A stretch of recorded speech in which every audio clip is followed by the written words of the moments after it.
हो जाए। ये कल की बात है जो अहमदाबाद के अंदर फ्लाइट गिरी है, एक फ्लाइट क्रैश हुई है, उसके अंदर भी सिर्फ दुनिया का पैसा और लालच था जिसने सैकड़ों जानों को अचानक लम्हे के अंदर मौत की नींद सुला दिया। सारे दो आलम की आमद से पैदा हुआ गया, मगर बड़ी तकलीफ के साथ ये बात कहनी पड़ रही है कि जिन जिंदगियों को सरकार ने 1400 साल पहले बचाने का बेड़ा उठाया था, आज वही जिंदगानियां फिर खतरे की सुई पे आकर के अटक गई हैं। जिन जिंदगानियों के लिए मुस्तफा ने अनथक कोशिश की थी, आज फिर वही जिंदगानी मौत की कगार पे ला करके खड़ी कर दी गई है। आप कहेंगे मौलवी क्या बात कर रहा है, तो ये बात मैं 100% कह रहा हूँ।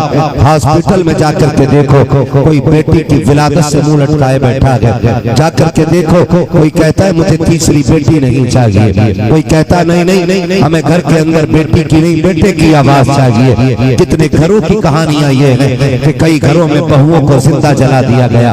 कितने घरों की कहानियां ये है कि कई घरों में बेटियों को जहर दे करके मार दिया गया। मैं पूछना चाहता हूँ पूरी कायनात आलम से, अगर तुम जिंदगी देने की पावर नहीं रखते हो तो किसी की जान लेने का हक तुम्हें किसने दे दिया? बेटियां अगर पैदा होती हैं इसमें माँ का क्या कसूर होता है? अगर बेटियां दुनिया में आ रही हैं तो इसमें माँ की खता क्या है? कितनी बेटियों को इसलिए तलाक दे दिया जाता है कि उनके शिकम से बेटियां ही बेटियां पैदा हो रही हैं। मैं कहना चाहता हूँ जो दुनिया में बेटियों को बोझ समझ रहे हैं, जरा तारीख में ये बात पलट करके देखें। अगर बेटियां बोझ होती तो खुदा महबूब के आंगन में कभी 4 बेटियों जैसे फूल न खिलाता। अगर बेटियां आयब होती तो खुदा महबूब को 4 बेटियां अता न करता। आज मैं कहना चाहता हूँ आप अल्लाह से बेटे मांगते हो सिर्फ इसलिए कि बेटे बुढ़ापे का सहारा होते हैं। मांगो बेटे, तुम्हारा हक है, लेकिन वो कि अल्लाह से बेटियां भी मांग लिया करो, इसलिए कि बेटे बुढ़ापे का सहारा होते हैं, बेटियां आखिरत का सहारा हुआ करती हैं। बेटे दुनिया का सहारा होते हैं, बेटियां उकवा का सहारा होती हैं। बेटे बुढ़ापे में काम आते हैं, बेटियां जहन्नम से बचाने में काम आया करती हैं। नारे तकबीर, नारे रिसालत, जश्न मिलादुन नबी। दिल के बोले जल उठे सीने के दाग से, घर को आग लग गई, घर के चिराग से दुनिया हट जाए, मैं तुम्हें बोल लूंगा। इसकी बहस कम कर दो, आवाज दे सकते हो तो दे दो, इक्वल करो, मेरी आवाज समझ में आनी चाहिए। तवज्जो है सारे लोगों की। आज कंडीशन कौम की है, माफ कीजिएगा, अभी परसों की बात है, एक बाप ने 2 बच्चों को जहर दे के मारा। और ताज्जुब ये है कि हुजूर का कलमा पढ़ने वाले लोग हैं।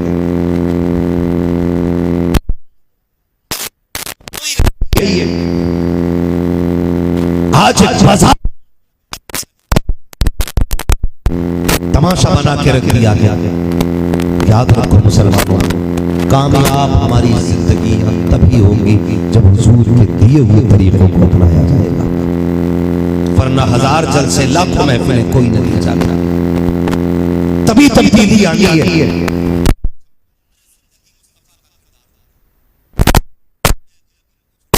लोगों को खड़े होकर सुना, कसम खा के कहते हैं 95% बच्चों को, लोगों को तजवीज की रियायत नहीं आती। और ये हमारी कौम का, और जिन्हें नमाज नहीं आती वो ये फैसला कर, मरना एक दीन ऐसे नहीं फैला। हुजूर के सहाबा में कोई जाहिल नहीं था।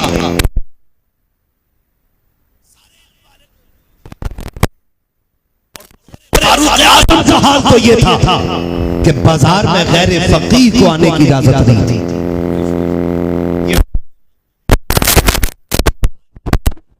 देखना पड़ रहा है कि उसके चाहने वालों को 95% नमाज नहीं आती।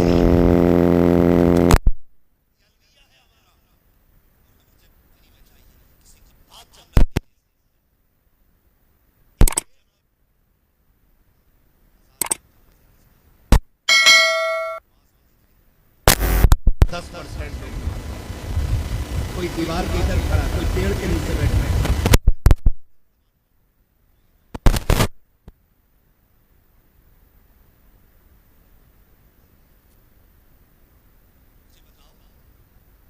सगा बेटा बाप के जनाजे में खड़ा नहीं होता है। इमाम इजाजत मांग रहे पढ़ाएं तो बजाय इसके सदमे से आवाज आती कोने कौन इजाजत देने वाला? का बड़ा बेटा है। क्यों इजाजत दे रहा वहां से? नमाज में क्यों नहीं आया?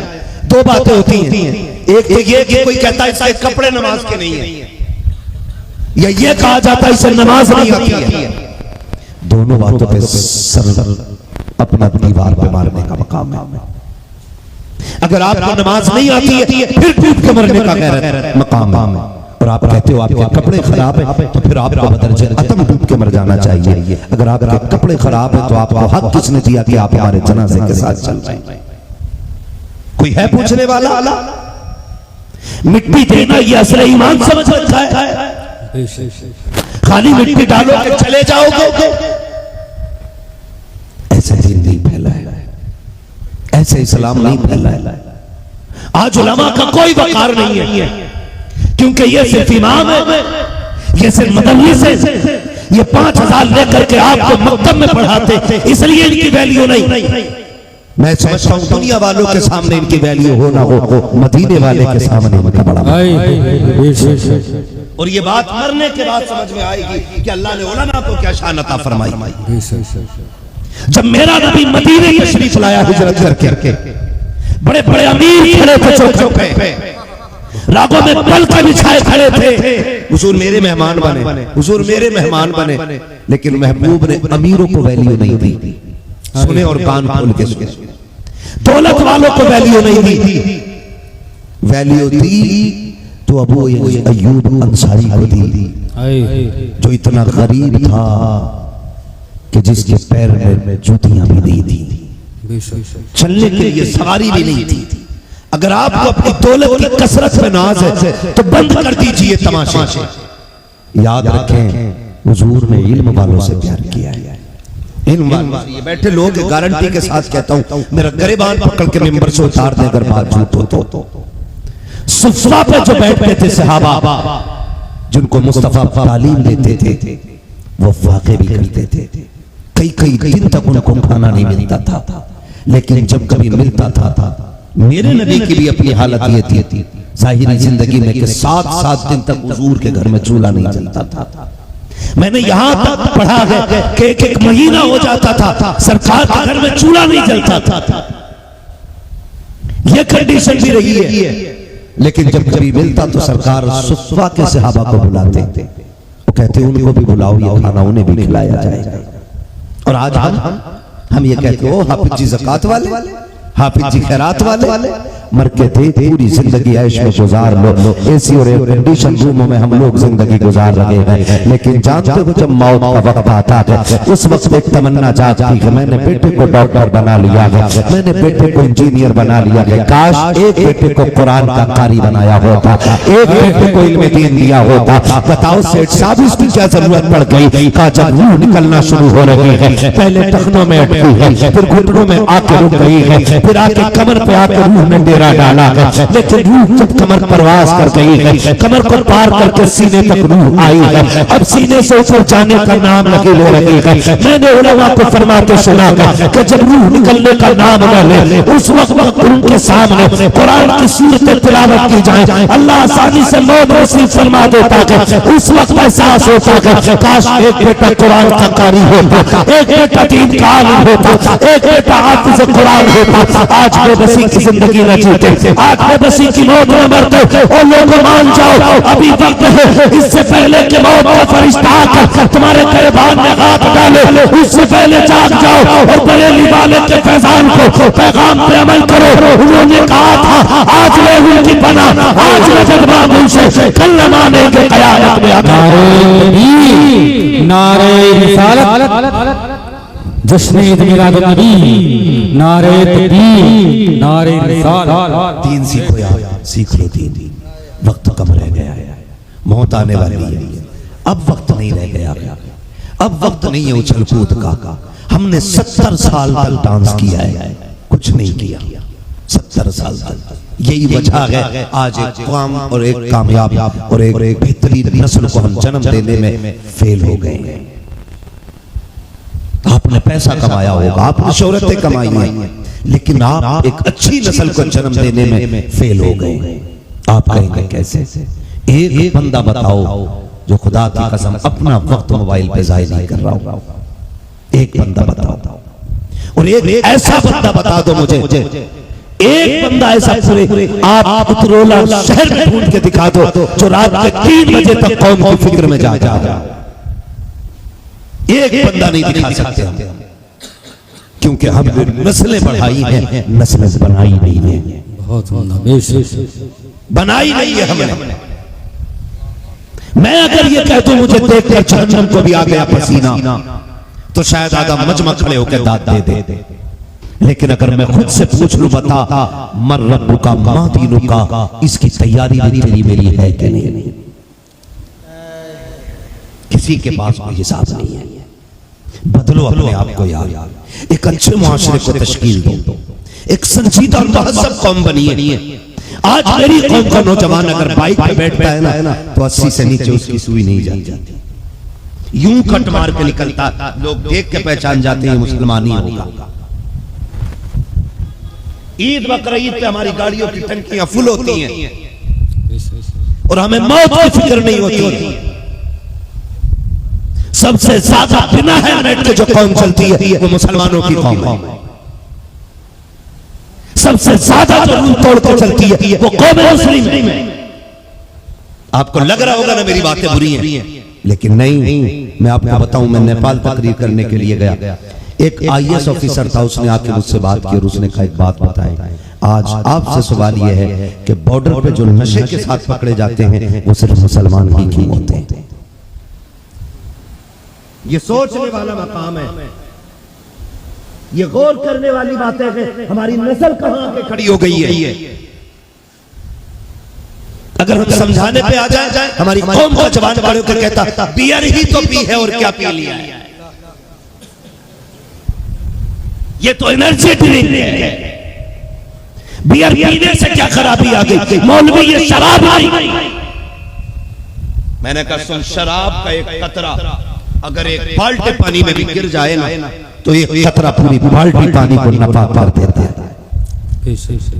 आप बात करते हो बियर की, आज मेरी कौम कहां नहीं डूबी है, मुझे बता तो सके। इसको नशे ने तबाह किया, इसको रिश्तों ने, नाजायज ताल्लुकात ने बर्बाद कर दिया। क्या बताओ तो सके 70% रिश्ते क्या लव मैरिज के नाम पे नहीं हो रहे हैं, चैटिंग की बुनियाद पर रिश्ते नहीं हो रहे हैं, व्हाट्सएप पर वीडियो कॉल के जरिए क्या तेरे मेरे घर की इज्जत रातों रात नीलाम नहीं हो रही है? कौन सा नशा लगी है? आज मोहम्मद अरबी का कलमा पढ़ने वाला टिकटॉक पे आकर के डांस की वीडियो बना करके 70,000 फॉलोवर बना के फख्र से कहता है कि मैं एक हिंदुस्तान का इज्जतदार नागरिक बन गया हूं। 70,000 लोग मेरे फॉलोवर हैं, 70,000 लोग 18 घंटे में मेरी वीडियो देख लेते हैं। मैंने कहा सुन, तेरी एक वीडियो को 70,000 देखे या 70 लाख देखे, तेरे एक कदम को तेरे कंधे पे बैठे हुआ एक फरिश्ता देख रहा है। जो तू करता है वो भी लिखा जा रहा है, जो तू करके भूल जाता है वो भी लिखा जा रहा है। तूने अच्छा किया है वो भी लिख लिया गया, तूने बुरा किया है वो भी लिख लिया गया। ये रीलिंग तो मिट जाएगी, लेकिन कंधे का लिखा हुआ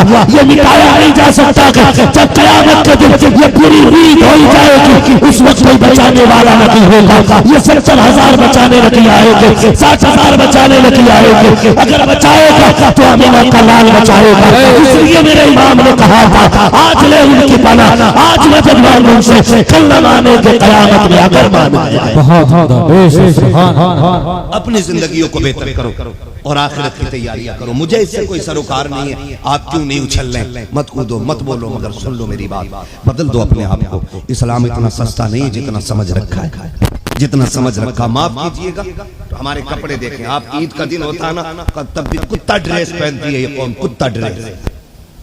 हाँ, ऐसे कपड़े पहन के निकलते, गैरत आती है। हमें ईद के दिन भी कुर्ता पजामा नसीब नहीं हुआ, ईद के दिन भी हम मुसलमान न बन सके। हम जी हवा में रहे और फिर कह रहे हैं फलां ने मार दिया, फलां ने मार दिया। सुने, इन्नल्लाह ला युगय्यिरु मा बिक़ौमिन हत्ता युगय्यिरु मा बिअनफुसिहिम व इज़ा अरादल्लाहु बिक़ौमिन सूअन फला मरद लह। ये मैं नहीं कह रहा हूं, ये कुरान कह रहा है, ये कुरान कह रहा है, ये मेरा ऐलान नहीं, ये कुरान का ऐलान है जिसे हम सब कहते हैं कौले मोहम्मद कौले खुदा। फरमान न बदला जाएगा, बदलेगा जमाना लाख मगर कुरान न बदला जाएगा। बेशक सुभान अल्लाह। अल्लाह उस कौम की हालत उस वक्त तक नहीं बदलता है जब तक कौम अपनी हालत बदलने के लिए खुद कोशिश न करे। क्या कोशिश है हमारी, मुझे बताई जाए, क्या कोशिश है? कोई कोशिश हमारी नहीं है। दीन इतना सस्ता भी नहीं है खुदारा। ये तो करम है हुजूर का कि हमारी सूरतें नहीं बिगड़ी है। ये करम है हुजूर का हमारे नाम के घर के नाम घर के दरवाजे पे हमें अभी तक जहन्नम ही नहीं लिखा गया है। वरना पहली उम्मत गुनाह करती थी, दरवाजे पे लिख दिया जाता था जहन्नमी, गुनाह माथे पे लिख दिया जाता था ये गुनाह करके आ रहा है। हाँ, जिसने पूरी रात बिस्तर पे लेट के मोबाइल में फिल्म देखी वो सुबह के इमाम से कहता जी तुम्हारे नमाज पढ़ने का तरीका सही नहीं है, तुम्हारी किरात दुरुस्त नहीं है, बदलो अपने आप को यार, खुदा लौट आओ। जिस जगह पे चले गए वो हमारी नहीं है, वो हमारी नहीं है, वो हमारी नहीं है। हुजूर आए, कायनात मुस्कुराई। हुजूर ने उम्मत के हाल को देख के आंसू बहाए थे। या अल्लाह इतने बुरे हाल और 63 साल मालिक इतने कम वक्त में दुनिया कैसे सवारी जाएगी? अल्लाह ने फरमाया इक़रा बिस्मि रब्बिकल लज़ी खलक़। ये पहला ऐलान जो हो रहा है गोया बता दिया महबूब इन्हें इल्म दे दो, हर बुराई का खात्मा खुद ब खुद होता चला जाएगा। जिस कौम को इक़रा कह करके खिताब किया गया था, आज वो कौम सबसे ज्यादा जाहिल है, आज वो कौम सबसे ज्यादा पीछे है। जिस कौम को पढ़ने का हुक्म दिया गया था, आज वो कौम न पढ़े। लेकिन मिजाज हमारा हो गया है, नहीं कोई जरूरत नहीं है, देखा जाएगा, कोई नहीं देख पाएगा मेरे लाल, कोई नहीं देख पाएगा। छोटे से बड़े मैं सबसे कहना चाहता हूँ खुदा कब्र में कोई किसी को नहीं देखेगा, सबको अपनी अपनी झेल लेनी है, सबको अपनी अपनी हिसाब देना है। कोई नहीं आना है कब्रों में, जैसी करनी है वैसी करनी है। इस्लाम बहुत मुश्किल से फैला है।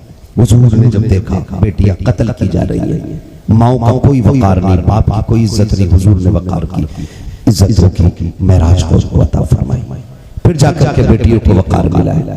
आज कंडीशन हमारी है, आज कंडीशन ये हमारी बेटी नकाब पहन के गैर के साथ कोर्ट मैरिज कर ले रही है, कोर्ट मैरिज कर ले रही है और कौम चीखती रह गई। मैं तो हैरत में पड़ गया ना, एक बाप पगड़ी लेके खड़ा हो बेटी से कह रहा बेटी घर लौट चल, मेरी इज्जत का लिहाज कर, मैं तेरे पैरों पर पगड़ी रख रहा हूं। बेटी ने कहा मैं कौन हूं तुम, मैं तुम्हें जानती नहीं। कौन हो तुम? मैं तुम्हें नहीं जानती। उसने कहा मैं तेरा बाप। उसने कहा मेरी सफेद दाढ़ी का ख्याल कर। उसने थाने के अंदर खड़े होकर कहा इससे मेरा कोई लेना देना नहीं। ये कौम बनाई हमने। एक रात के नारे और कूदने से कुछ नहीं होने वाला है, साल में एक बार कूद लेने से कुछ नहीं होगा, एक एक लम्हे के लिए तैयार होगा। खुदा की कसम अगर हम बेदार होते, हमारी बेटी में ये जरूरत नहीं थी कि वो पगड़ी बाप ठुकरा के कह देती तू कौन है, तुझसे मेरा कोई रिश्ता ही नहीं है।